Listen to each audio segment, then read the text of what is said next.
I want to introduce George Winter, who is the executive director of Tallix Assisted Living. George, it's great to see you, and thank you for putting together such a meaningful conversation that's important to all of us. Thank you, Steve. Welcome, everyone. We're excited to be hosting this virtual event today. We've all been through so much in the last 14 months, and this topic couldn't be more perfect to help all of us as we continue to push forward through the pandemic. Steve mentioned my name is George Winters. I'm the executive director of Tallix, and we've been lucky to be able to serve seniors in the Northern Virginia area for over 30 years. And during that time, our mission has not changed and it will not change. And our ability to preserve dignity through personal choice, respect, and understanding in a comfortable and welcoming environment that brings joy and fulfillment to those who live here and also those who work here is so important for us, especially these days. And we're just so very thankful to be a part of today's event. It's such a unique and special event, and we welcome you to join us, and thank you again. All right, thanks, George. Now, before you jump off the screen, part of this is doing things that are fun and having fun, and so we're going to hopefully have a few lucky winners today, but I'd love it if you would spin the virtual wheel of names here, and let's see who our first door prize winner is. So if you want to, all righty, there we go. And it looks like Laura Chaswick is the winner. I'm going to write that name down just in case. And I believe it's a is it a chef prepared meal at from Tall Oaks? Is that the prize, George? I think that is the prize. I believe it is for a dinner of two by our professionally trained chef Cheryl Beckwith. Excellent. Well, this is great, and thank you again. And let's jump into the discussion here. And we, as you all know, we've got 3 panel members, and we're going to be bringing them on one at a time to share their perspective on messages of hope and faith in the in face of the pandemic. Our first speaker is Hurunnessa Fariad, and then we're also going to be, after Hurunnessa, we're going to meet Rabbi Wainer and then Tim Ward. And so Hurunnessa, which I know I just botched your name, if you don't mind, coming from behind the curtain there, we'd love to first let our audience get to know you a little bit better. You're the head of outreach at the All Dulles Area Muslim Society, the Adams Center, and the director of outreach for the Multi-Faith Neighbors Network. But what I think is really interesting is that you are the co-host of the Sister Act podcast that you do along with Dr. Sabrina Dent and Rabbi Susan Shankman. And that podcast, you have conversations centered around shame, stigma, rights, social justice, and how our faith can address these topics. I'm glad I discovered that, because that sounds like a great resource for after this conversation if people want a place where they can connect and learn about some different perspectives. So welcome today. Thank you so much, Steve, and thank you for Tall Oaks and I think Positive. I forgot the name. Positive Aging Sourcebook. Yeah, I'm just running the conversation. So thank you so much for putting this together. Yeah. For our audience, just before, as you can hear, Hurunnessa is in a hotel in DC for a conference, and she's made time to talk with us, but she also has to jump to that conference afterwards. So I encourage anybody who has specific questions, make sure you type those in, or let's address those, because after you talk and answer a few questions, you're going to have to run. I'm going to drop off the screen and let you share some perspective with our audience. Absolutely. Thank you so much.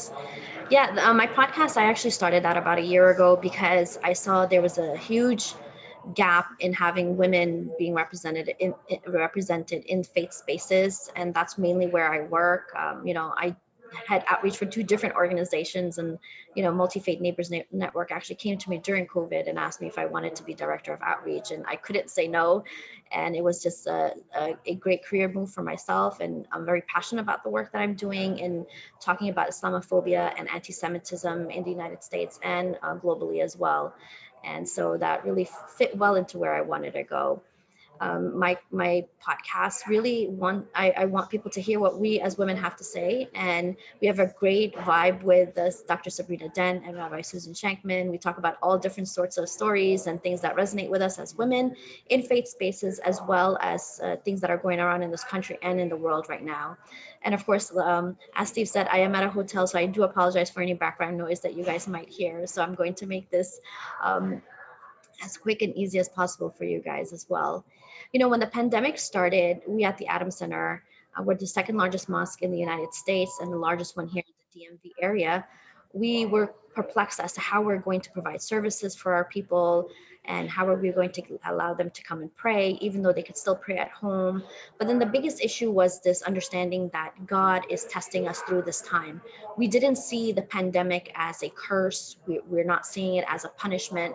We're not seeing it as, we've done something wrong and God is like bringing his wrath on us. Rather, we're looking at it as a test. And as Muslims, we believe we're constantly being tested in this life to see how we're going to respond to this test, so that God can see whether we're mindful of him or that we're relying on other things and being hopeless. So with being reliant on God's test and on him, hope comes with that addition as well. We can't have hope. We can't move forward if we don't have hope. And, that's something that resonates throughout our holy book, the Quran, where God talks about having hope and seeing the goodness in things, and being mindful of him, and that he brings to us what he feels is good for us. And so all these different things that we're going through in our lives is to bring us closer to him. And this pandemic is part of that process also. I mean, we've gone through a whole year and a month of, people we love dying, not being able to see them in the hospital, not being able to visit them, not being able to visit family, not being able to travel. So many things had changed in this 1 year because of COVID. And, we really had to adjust our work. A lot of people were unemployed. A lot of people are getting divorced because of just family structure issues have been coming up because people are home. Domestic violence cases have been going up. All these things are, has been, multifold, expanded into our lives, so that we're now trying to juggle how to deal with these things and the uncertainty of, at that time, vaccines, and a lot of countries not being able to get vaccines. But for us, we resonate this idea that God is with us even through this time, that God is helping us, God is making us become more human and more in touch with our feelings, because now we were able to see people helping each other out, right? Places of worship, organizations feeding people for free, making sure that they're connecting people through Zoom and social media and virtually, because human connection is so important. But we didn't stop and say, well, you're not like me. You don't believe in what I believe. You don't look like me. I'm not going to provide these services for you. No. In fact, with just the faith community, we have worked so much together. And, Rabbi Wainer and I have been on multiple different collaborations together, even before COVID. But the fact that we love each other because we're human beings, and this resonates throughout all of our faith groups, is so important for us to realize and to expand on and to show to other people. We can't say we're people of faith if we're not bringing that hope to other people, being there for them, listening to them, providing services. At Adams, we went from having 4 counselors to over 14 during the pandemic, because we saw the need and we wanted to make sure that the services are provided for our community, because at some point in time, at least within the Muslim community, mental health issues is something that a lot of people have a lot of problems with. The stigma that comes with it is something that resonates in a lot of family members, and they don't want to seek counseling. So we're there for them, saying, no, it's okay. We have people you can talk about your issues. You've become unemployed, you're going through a divorce, you're stuck at home, you're not able to see your parents, or your family member died in the hospital, passed away alone without you being able to be there for them. These are all traumatic things that human beings have been going through, but we want to be there for them, because our faith provides that hope. Our faith pushes us to that limit of being able to be there for them and give them that release of tension, to know that these things are not within our hands. It's in the hands of God Almighty, and He's the best of the one who executes the affairs of human beings. So this is just for the time being, but we have to be resilient, we have to be hopeful, and we have to know that we can count on one another. And I think we've seen that even just between different faith groups and different organizations across the United States and worldwide, coming together to really help people who are literally in a lot of need, giving out groceries, packing food, delivering food, making sure that people were having masks and wipes and things to keep themselves safe. So without faith, I think we would have had a lot of issues outside of what we were able to handle. So faith brought us not just a, a community of us getting together, but also giving us a sanity check to make sure that it's okay. We don't have to have all the answers, because in this situation, God is in control, and we know that He's going to take care of us. And now with things moving along, people are getting vaccinated, and things are getting a little bit better. We still have to be safe. We still have to take precautions. But this humanity that I've seen amongst us, all of us here in the Northern Virginia area and all across the country, is astounding. I think we should definitely keep it going, be there for one another, and know that hope is only lost when we stop believing in one another, and we stop believing in the mercy and the love and sanctity that God gives us on earth. Right? So we have to keep reminding ourselves and reminding each other that it's not just about what's going on now.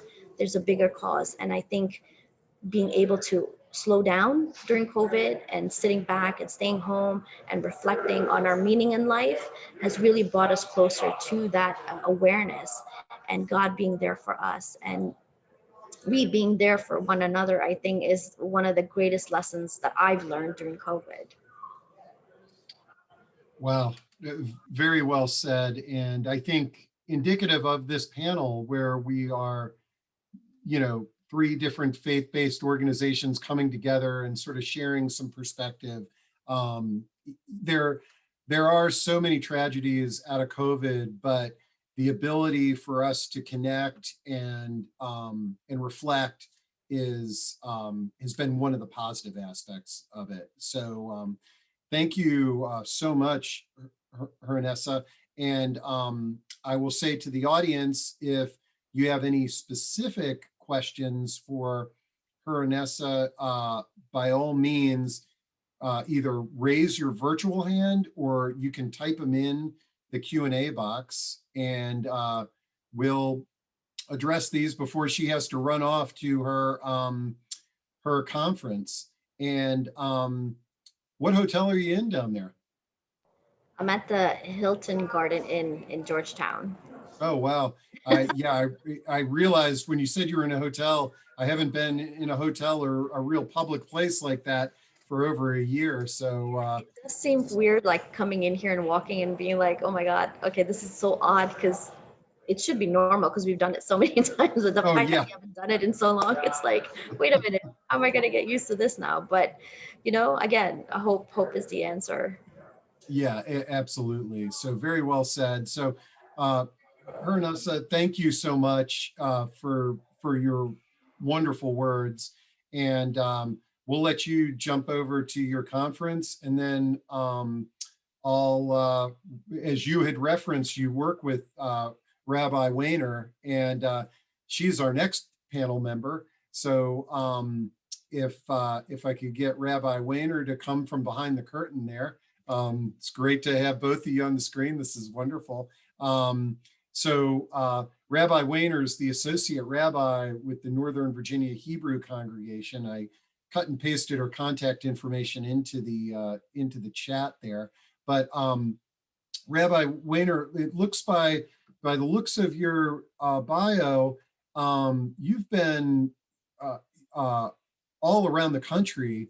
How long have you been here in the Northern Virginia area at the Northern Virginia Hebrew congregation?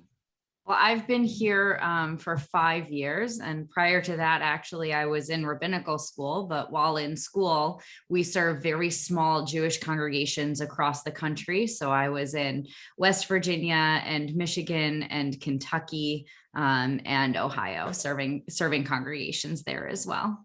Well, we're glad that we have you here in Northern Virginia, and I see you're a Cubs fan. I haven't been, it's so odd because the baseball season was kind of cut short last year. I have to remember that summer is all about baseball, but I haven't checked the standings yet. I'm not sure how the Cubs are doing, but I have to say, if for any of you who have never been to Wrigley Field in Chicago, it's truly a place to put on your bucket list. It's an amazing place to watch a ball game.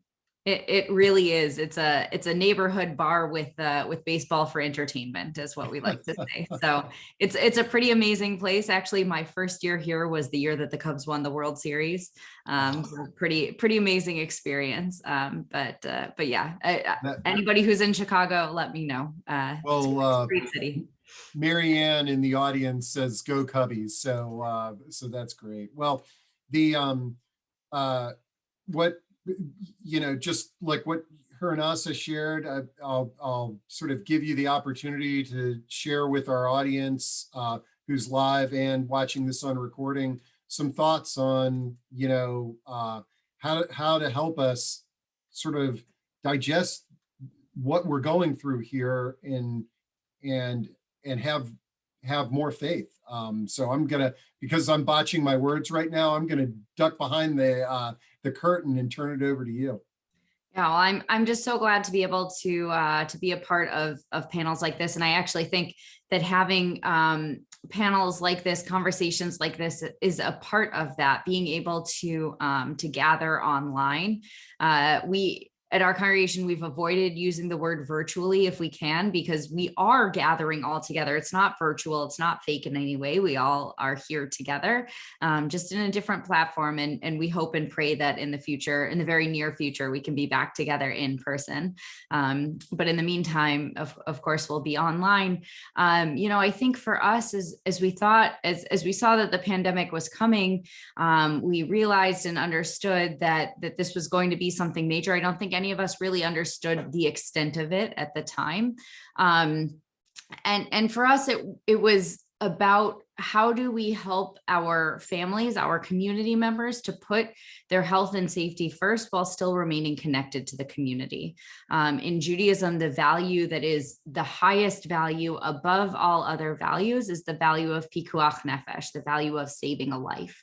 And so that was first and foremost in everything that we were thinking about doing. So of course, we went very quickly to being online and thinking about the different opportunities that we needed to provide, but we also thought about pikuach nefesh in a lot of different ways. We thought about it from what does that mean in terms of our community and gathering together, and how do we support our community members? We also thought about what it meant from a social justice perspective. What did we need to be doing out, in terms of outreach to the community? And then we also thought about it on a really global sort of humanity level. What does this mean for humanity that we're all experiencing this together? So from a Jewish perspective, we thought very hard and long about what would make this time meaningful, knowing that the experiences, we were creating the wheel. There was no wheel to recreate. And we wanted to provide opportunities, most importantly, for people to connect, because I think the profound sense of isolation that so many of us felt, whether we were living on our own, whether we were stuck just in a room by ourselves, or whether we, were lucky enough to have family at home, we still were incredibly isolated from the rest of the world. And that's not how our community functions. We are a communal based religion at its core. We have prayers and services that require a minimum of 10 people to be present in order to do them. And so we had to think about, how could we make this a meaningful experience? And so we took to having online services and points of connection. In the early days of the pandemic, we were doing daily check-ins that were just drop-ins for anyone who wanted to come, because we realized that our community is a spiritual home, but it's also a home in many other senses. It's the home where, for many of our people, they have friends, they have family, they feel a sense of connection, a sense of belonging. And even though we couldn't be in person together, we still wanted to maintain that and really continue to provide that sense of pikuach nefesh, of saving a life, as much as we could. And so we thought, we did a lot of online programs, and we encouraged people to connect in different ways online. So we had services, we had classes, we had just purely social drop-in moments more that focused on mindfulness and meditation, and really being able to be introspective and thinking about ourselves and the values that we bring and that we want to focus on, and how that lifts us up. And so we were very intentional about providing all those different kinds of programs as a spiritual guide throughout the pandemic. And, we also did other things, like we did challah baking. So for people who wanted to learn how to start baking challah, that's the braided bread that we eat on the Sabbath on Friday nights. We taught challah making a couple times. We did virtual or online, what we call an oneg, right? A gathering of joy that is most often done after our Friday night Shabbat services. And so we would stay online and just have open time to chat and catch up with one another and hear what was going on. And we continue to do that. We are not yet in person, although God willing, we'll be very soon. And so we'll continue to be online. We also thought about how we can give back to our community and those people who are in need, knowing some of the people may be in our community, others may be outside of our community, but we feel a very strong sense of responsibility, particularly to the Reston Herndon area, and of course, Northern Virginia in general. And so we did all sorts of different drives, food drives to collect, to give to the Cornerstones that's, around the corner. And other ways for people to give back. We also created a fund at our congregation. So individuals, if they felt so moved and were in a place of privilege to be able to give additional funds, could give those funds. And we as clergy could give those funds to people in need as they came about. It was a way to provide some anonymity so that people in our community who needed financial support, in addition to spiritual and communal support, knew that they could come to us and that we could provide that to them. We wanted to make sure that we were taking care of our families, but that we were also taking care of the community. And so we really thought about different ways to give back. We still continue to do so. In a couple of weeks, we're actually doing one of our first in-person programs for kids, where they're creating all sorts of different projects, one of which is going to be baby baskets for Fairfax County's Department of Family and Children's Services, doing cleanups, picking up trash around where they live. So really getting engaged with the community. And that was a big piece of it for us.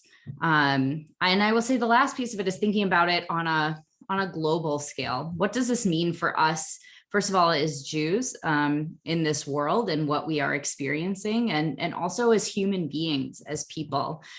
We knew that before the pandemic, there was a significant rise in loneliness. There had been many reports discussing this, and all the more so during the pandemic, certainly that sense of loneliness increased. And so we really wanted to just provide opportunities and really reach out to our community members. One of the things that we did in the very beginning is that we had volunteers, our lay leaders, who called every single member of our community just to check in. It wasn't about an ask for anything or inviting to a program. It was just checking in and asking, how are you doing today?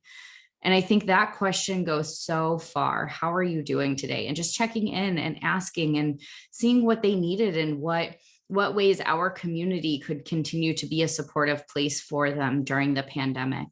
And so for us, you know, it was thinking about connecting to our people. It was thinking about connecting to the world. It was thinking about how do we give back to the community. And all of those ways are differently spiritually fulfilling for different members of our community. We certainly saw, and I think this is the case across religions, an increase in participation in worship services. I think that a lot of people just needed grounding in faith, whatever that faith is for each individual person. And you know, we were appreciative and glad to be a place for that, where people could come, where they could experience us, where they could learn about our religion, where they could connect with other people, and find a sense of spiritual fulfillment. And I think that, you know, in the next 6 months to a year, we're still going to be in the pandemic, and certainly will not look as bad as it did last year, but we'll still be working on this and thinking about how are we providing spiritual opportunities for our families, and particularly for those people who are still homebound, or those individuals who either can't or don't feel comfortable being in large groups or larger groups. What are the ways that we can still provide spiritually meaningful and fulfilling experiences online to best meet the needs of our entire community? So that's just a little bit in a nutshell of what we've done. We're looking forward to continuing the work, and I certainly would invite any questions that anyone has. Yeah, and I know Hurunnessa had to run out, and Alex had a great question for her. I know it's somewhat faith-centered, but I think it's a good question for all panelists, which says, which prayers, scriptures, or practices might be most helpful in your faith for helping people through end-of-life decisions? Do you have any insights on that? I know a lot of the people on this call, because it's affiliated with Tallix and Positive Aging Sourcebook, that, you know, hope through end of life is very important. Absolutely. I think for us, there's a couple different pieces of liturgy and prayer and text. I think, you know, when we're thinking about end of life decisions, if people are able to, in the moment, we do something just before a person dies called a vidui, sort of a last confession, that they're able to do with clergy. You know, I think as they're thinking about end of life, or a family is planning for that scenario, I certainly have worked with many families who are thinking about end of life decisions for a loved one. We often reflect back to end of life in the Torah and transition in the Torah. And we think about the time with Moses, who wasn't able to go into Israel with the Israelites. And Moses had to pass on that tradition and that leadership to Joshua, and the ways in which he was able to teach him and pass that on, and trust in those decisions and trust in that leadership from Joshua. And we often go to that text when we're thinking about end of life decisions and talking about that with families. Great, thanks for sharing that. And Alex, I will make sure to pass on your question to Hurunnessa for her response. And great, well, Rabbi Wainer, are you going to be able to hang out until the end of our program? Because I think we can introduce Tim, and then if folks have any questions or comments or reflections that they want to share, we can do that as a group. And I love, you know, I'm going to try to remove the virtual from my vernacular, because this is real. I mean, in many ways, I actually feel like it can be more real having conversations like this, because we don't have all the distractions that are normally in a hotel or a conference room. We can really listen to somebody and they can listen to us. So I really appreciate that insight.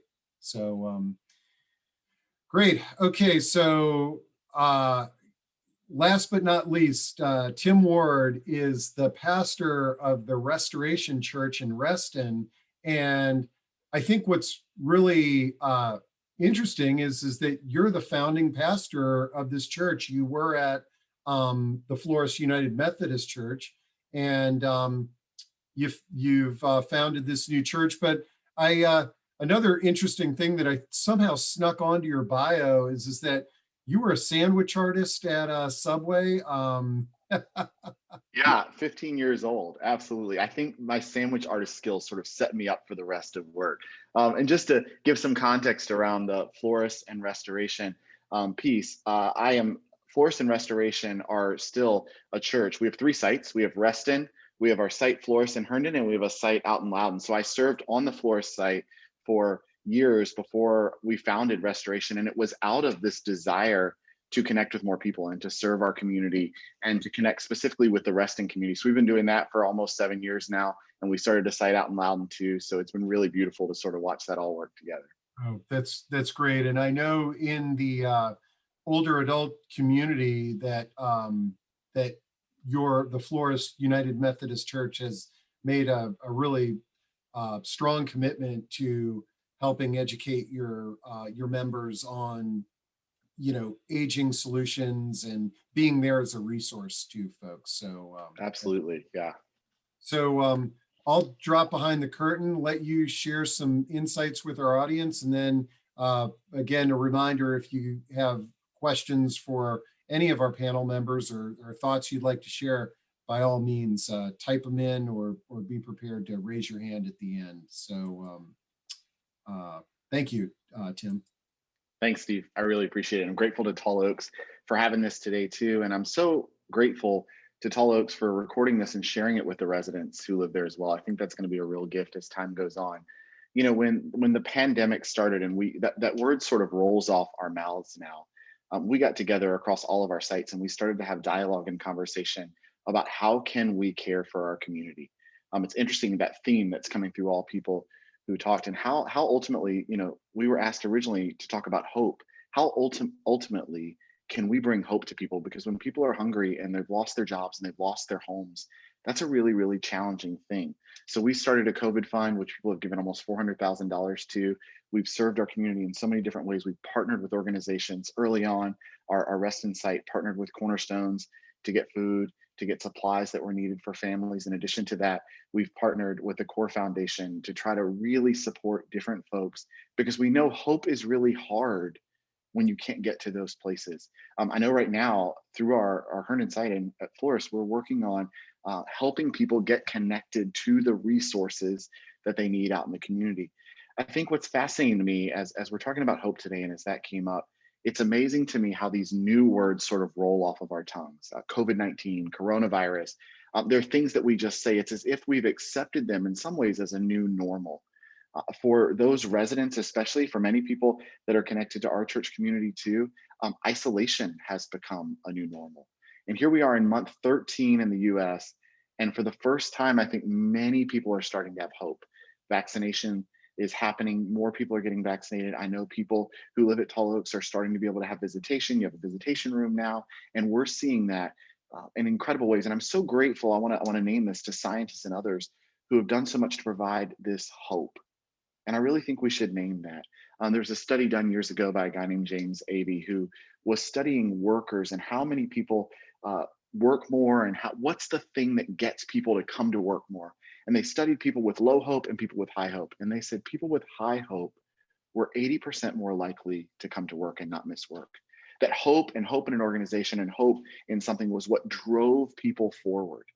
And I think that's really, really true. It would suggest that hope is really the most important thing. So if we think about that for a second, if hope is critical to living life fully, how do we think about it? From a Christian perspective, we don't think of hope simply as something we hope for. I hope we win. I hope it snows. I hope this thing happens. I hope I can pay the rent. In the Christian perspective, as we read about it specifically in the New Testament, the word hope means expectation, trust, and confidence. It appears over 50 times in the New Testament. So we know it's really, really important, but it's about this expectation that God will be with you, that God's going to journey with you, that God will do something. So the question is, How do we take that concept of hope that God's going to be with us in the midst of really hard stuff, in the midst of a pandemic? And there's this story in the Gospel according to Luke in the New Testament, in Luke chapter 5. And it's about this guy who is paralyzed. And he's laying on the side of the road, and he has 4 friends that come.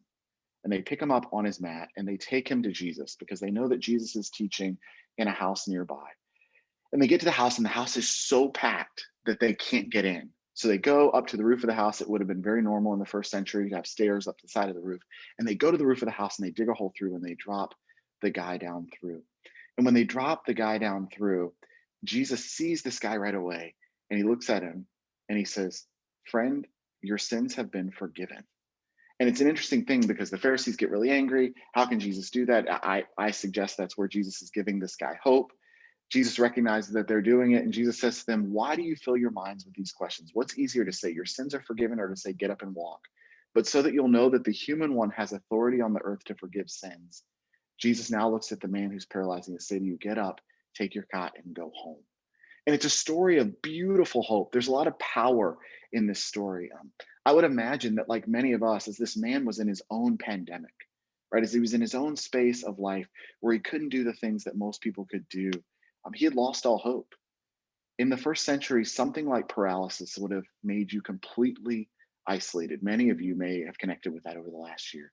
You would have been seen in the first century, if you were paralyzed, as someone who had no value because you couldn't produce, you couldn't bring things in. And as we think about this story, I want us to think about the fact that hope can be hard. Many of you, especially the residents at Tallix, have been isolated for a really long time and you're struggling. And I don't want to come out today in this talk and say, well, just have hope, because that's the easy thing to do. Looking towards the future with assurance is hard when you're suffering, when you're frightened, when you're anxious, when you're alone, when you're hungry. This guy's a paralyzed man. He had years of not moving, probably abandoned by his friends and family. It was unusual to hear about friends of a paralyzed man. So that's the cool thing about this story right here. Now, what this story tells us is that sometimes we have to have hope for other people. So if we can't be hopeful, sometimes people need to carry us and bring hope in for us.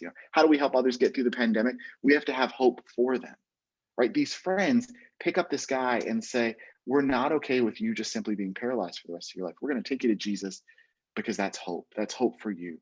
Their initial act of hope caused this deeper conviction that leads to this courageous act that they do by taking the friend in. Now, I want to invite everybody who's listening today to think about, how can we carry hope for other people? As we listen to Hurunnessa, as we listen to Jesse, we heard about ways that they've been bringing hope into their community as they've worked collectively together. I think about the ways that our sites, along with the organizations that we've had the blessing and the gift of working with, have brought real hope to people, have carried hope for people who've lost it. Now, why do we need hope? Why is that important? Why is that an even thing? Well, we talked about AV's study earlier. Hope is transformative. It brings us forward. Ultimately, the hope of the friends is what got the guy who was paralyzed to begin walking. And I think we can feel in a pandemic really paralyzed, really trapped. And I don't know if that resonates with you, but it certainly resonated with me in seasons of this story. Now, maybe you don't expect in the story that I told you, Jesus said to the guy, he said, "Your sins are forgiven." Maybe you expect Jesus just to heal him. Before Jesus heals the man who's paralyzed, he affirms, though, the courage of their friends. He affirms their hope, their courage, their love. And I think that's an affirmation that we need to continue on in our community. For those who are residents in Tall Oaks, the staff, the people who came in when they weren't sure how safe it was in the midst of a pandemic, who gave of themselves to you, the hope that comes from medical staff, first responders, retail workers, all over our community, that helps carry us. And I think ultimately hope is the thing that gives us freedom to move forward. It gives us freedom to get up and walk. The courage that we receive from hope is like this fuel to take it with others. So I think a couple of things I just want to end with today for us to think about when we're thinking about hope and faith. And Hurunnessa talked about this as well. First, we have to remember that God is with us and God is for us. And that's not just lip service. That's not just something we say. We have to really believe and remember that God is for us, even in the midst of a pandemic. When things are really, really hard, when things are challenging, it is faith that leads us to that certainty that God is for us. But the second thing that we've seen so beautifully through the pandemic, and I think it's the sunny side of the pandemic, is that we're to be hope for other people. We're to carry that hope. We've had kids in our church draw cards to be delivered with food for those who were homebound during the pandemic. We've partnered, as I said, with organizations to make sure students had desks for homeschooling during the pandemic. We've worked to make sure people had the food that they needed, to work with Cornerstones, to unpack trucks. We've even gone as far as to think globally about how we work with young women in Honduras who wouldn't have education because of the pandemic and because of the floods that came through. Right? Sometimes we have to carry hope, and it's not always as big as providing food. It might be as much as picking up the phone and calling a friend. It might be as much as writing a letter. We had folks in our church who called every single month during the pandemic to check in on people in the church, simply to say, not to say, can you do this? Can you do that? It was simply to say, we care for you. And I think that if you're in a place today, as you're listening to this, where you're struggling with hope, if you're in a place where you're challenged by finding it, and from a Christian perspective, I would suggest to pray for hope, to say, God, I can't do this on my own. I would suggest to reach out to people that you know, to say, I need you to carry hope for me right now. And if you're a person who has incredible hope right now, I want to encourage you to take the time to think about carrying hope for someone else. I think there have been really beautiful things that I hope we don't lose as a result of the pandemic. I hope we don't lose things like this where we work together across faiths. I hope we don't lose caring for people who are hungry. I hope we don't stop helping people who are losing their homes find homes. And I hope we don't stop picking up the phone and calling people, because I think those are the things that bring hope and are transformative as a part of this. So thank you. I'm so grateful to be able to share this with you today. I hope for you. And I hope that this is a season, as we see the vaccines and as people are able to spend more time together in community, that it brings you real life. Very well said. Boy, this has been great for me, just to be able to reflect and listen to all three of you, and have this time of reflection. It's been excellent. I would say, if anybody in the audience would like to sort of chime in with a question or comment, you can raise your virtual hand, which is at the bottom of your screen, the little yellow hand. You can type it into chat, or you can type it into Q&A.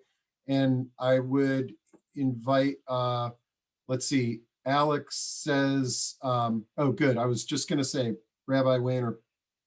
Alex says, thank you all for your faithful work throughout this tragic season of loss and fear. As we prepare to regather in the near future, how do you imagine that your communities will honor the grief and lament associated with this time? Care to reflect on that? That's a great question. Yeah, I can jump in. It's something that we've done throughout, and I imagine most faith communities have been in some way, shape, or form. For us, one of the things, it's hard to believe, but we're already thinking about our high holidays, which happen in September, or very early September this year, because like with any holiday, you have to plan far in advance. And one of the things that we're thinking about is how do we mark that moment of grief in a communal setting, when we're physically present with one another? Because we have marked that communal grief online when we've been on Zoom and done services that way. We have memorial services throughout the year associated with different holidays. But this will be the first time together. And it's a really, for all of us, such a large sense of grief, because of course it is grief for all of the death that we have been surrounded by, our families, our friends, our community members, people globally, the millions of people who have died from COVID-19. It's the grief for the year and a half that we've lost in person, and what that has been like, and what the experience has been like. And it's naming the trauma that all of us around the world have experienced in that. And so it's thinking about how do we name that? How do we remember it, and not lament and be stuck in it, but appropriately give the moment for grief and to mark it, and then to move forward and to say, we will remember, and we will always remember. And we're moving forward stronger together. And so I think for us, that's a lot of what we're thinking about is marking that moment, particularly I think around what we would call our Yizkor service for Yom Kippur. That's our holiest day of the year, our Day of Atonement. And a Yizkor service is a memorial service. And while it usually is done for, most people go for their family members who they've lost, I anticipate that Yizkor services across the globe this year will be much broader, will be sort of akin to the Yizkor services in the year after 9/11 for that just global trauma and grief that we all have experienced this year. Thank you.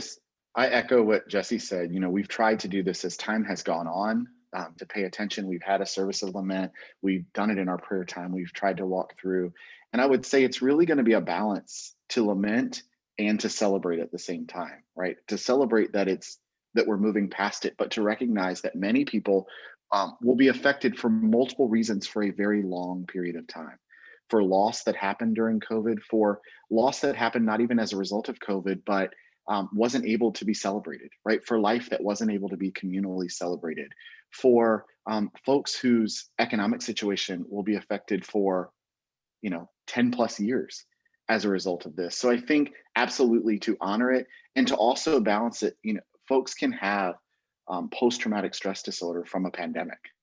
So to balance lament and joy and celebration and how we do that together, I think it's the tension of faith communities all around, and to do that in a way that honors and yet helps us move forward at the same time. Thank you. Let's see.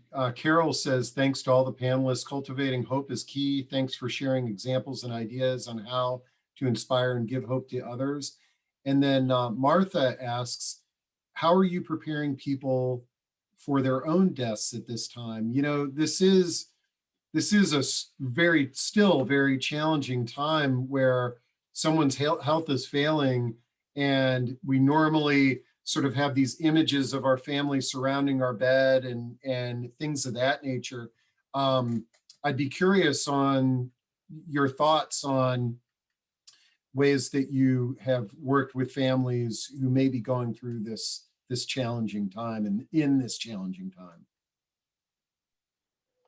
So Jesse, I'll hop in real quickly here, and then you please add in. I've certainly had to do this with folks who are journeying through the end of life during this season, and I would say it's different. It's really hard, and it's different because, to your point, friends and family can't be around. It's different because, again, even as folks are preparing, there is this image of what life will be like beyond their life for others that are around them. So it's harder to think about family in the midst of a pandemic as your life is ending. So how are we preparing people?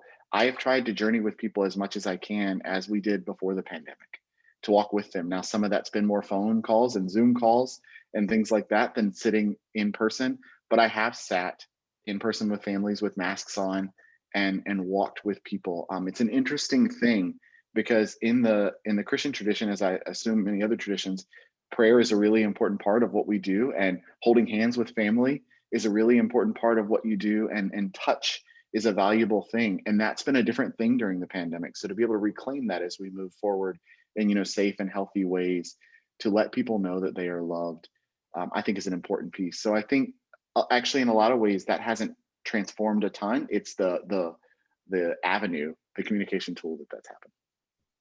I would say that's very similar for us as well. It's that we are walking with these families through this journey, and we are present with them, even if we're not physically present with them at the bedside. Of course, we hope we can be, and we try to be, but in many situations we weren't able to be, whether their loved ones were in the hospital or in a nursing home or assisted living facility, or even in their own homes, whether we didn't feel comfortable or they didn't feel comfortable being around other people, right? And so it was a lot of phone calls, a lot of Zoom and FaceTime and things like that.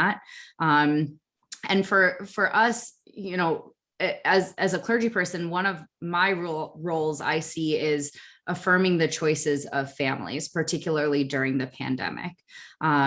You know, I'm a fond, my father, who's a physician, likes to say there are no good decisions right now. There are least worst decisions. And so a lot of, particularly around grief as well, there are least worst decisions.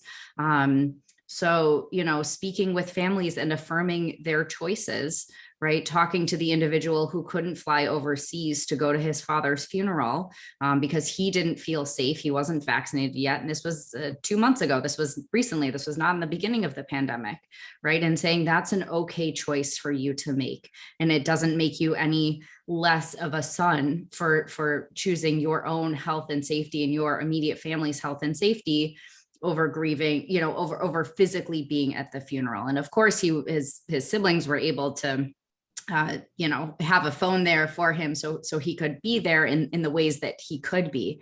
But it's affirming those choices. And, you know, I think the most important thing is to know that there is no right or wrong decision in this. It is your family does what your family needs to do. And I hope that whatever those choices are done with safety precautions in mind, and that you're taking those necessary precautions to keep everyone safe. But ultimately, your family should do what your family needs to do.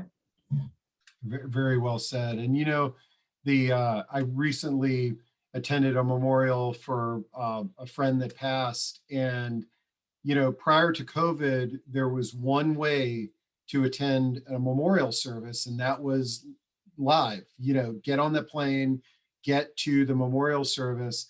And I think, again, a byproduct is not virtual, but online, the ability, whether it be a wedding or a memorial or other life event, we can be next to each other online if we can't be there live. And that door has opened. And I certainly hope that door never shuts, because I think that's brought us together in a more meaningful way. And we've all had life events that prevented us from being somewhere, but the ability to do it online is a good byproduct of this. Let's see. Leslie says, are there any words of encouragement you could share with older adults, 65 plus, as we begin to receive vaccinations and are starting to turn the corner away from isolation? Yeah, I'll jump in. I've been thinking about this a lot, and I think this is not just for 65 plus. This is for everyone. The world right now is a scary place. There's a lot that's unknown, right? Our whole world has been ripped away from us these last 14 months. And my words of advice are: do what is right for you, and do what is comfortable for you. And don't feel like you have to do something because everyone else is doing it. I think there will be a sense of peer pressure of come along with me, because that we can do this now. And you have to listen to your gut. What is your heart telling you is right for you in this moment? And listen to that, and you'll know what the right thing is to do and when. And if you trust yourself, I think you will do right by yourself and do good for yourself. Yeah, and I would just add something I've been trying to say to people is the moments that you do have with people that you love and people in your community, hold on to those, cherish those. A hug will feel different than it ever did before post-pandemic, right? A phone call might feel more powerful than it ever did before. My parents have not had a chance to hug their grandchildren in 13 months. If you have a chance to hug your grandchildren and that's safe, do it and hold on to that. I encourage people to use the means that they're comfortable with and they're safe with, and don't allow isolation to become your comfortable space, right? If it's safe, and I say that even from a digital perspective, right? If you're a person in a 65 plus community and somebody can bring you an iPad and you feel safe talking to someone, don't allow isolation to become the comfortable norm. Right? Use the tools you have to connect with people and hold on to those sacred moments. In the Christian tradition, in John chapter 10, Jesus says, I've come that you might have life and have it to the full. I think there are ways that we can be fully living now, even being safe and protecting ourselves. Very well said. Okay, wow, we are towards the end of the hour here. If we can bring George back on, and let's spin the wheel of well, I didn't want you guys to leave. I wanted to make sure that we properly thanked you as panel members for, a very inspiring and discussion today, and given me personally lots of thought, and really want to thank you, and thank Tall Oaks for bringing this together and asking me to help with the behind the scenes stuff. But George, do you want to say some closing words, and then we'll spin the wheel of names and see who wins the second prize? Sure.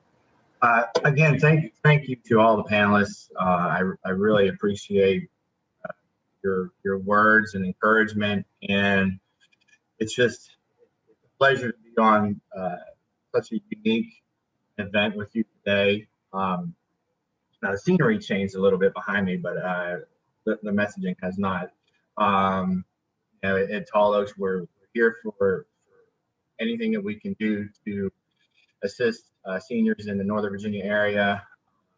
We want to make sure that we can meet that physical need, but also the emotional, spiritual need too. So again, thank you to everybody who attended today. We really appreciate it, and looking forward to seeing you in the near future. Great.